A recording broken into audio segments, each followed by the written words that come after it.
ரவை 1 கப்பு, சின்ன வெங்காயம் பொடியாக நறுக்குனது 1/2 கப்பு, க்ரீன் சில்லி 1 பொடியாக நறுக்குனது, 1 கப்பு கெட்டி தயிர், துளி இஞ்சி விழுது. அகலமான ஒரு பவுல் எடுத்துட்டு ஃபஸ்ட்டு இந்த ரவை 1 கப்பு அதில் ஆட் பண்ணிவிட்டு நெக்ஸ்ட்டு கெட்டி தயிர் ஆட் பண்ணணும். 1/2 ஸ்பூன் தூள் உப்பு. இப்போது இதை நல்லா மிக்ஸ் பண்ணிக்கணும்.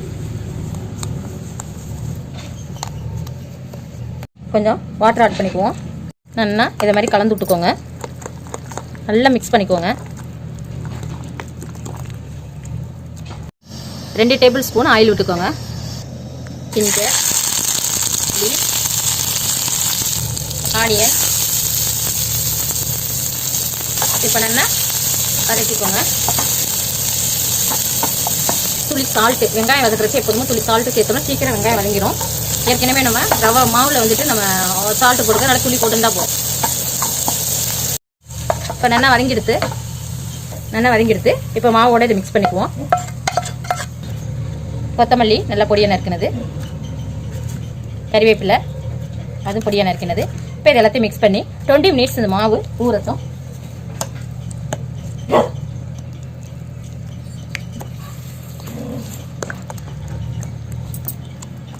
சூப்பராக மிக்ஸ் ஆகிடுது. 20 மினிட்ஸ் இது ஊறட்டும்.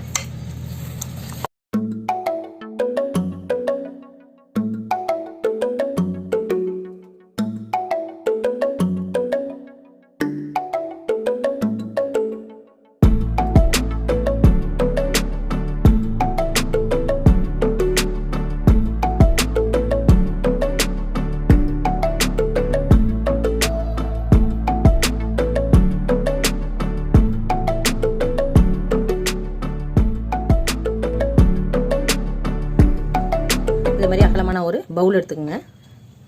1 கப்பு ரவை, கெட்டியான தயிர், ஜீரகம்,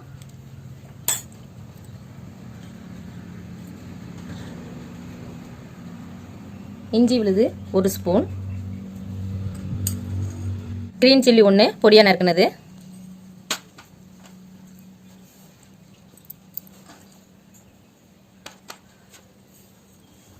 பொடியாக நறுக்கின வெங்காயம் 1/2 கப்பு, 1 ஸ்பூன் உப்பு, கொத்தமல்லி தழை பொடியாக நறுக்கினது, கறிவேப்பிலை பொடியாக நறுக்கினது. இப்போ இதெல்லாத்தையும் நல்லா மிக்ஸ் பண்ணி 25 மினிட்ஸ் ஊற வைக்கணும். இப்போது வாட்ரு கொஞ்சம் துளி.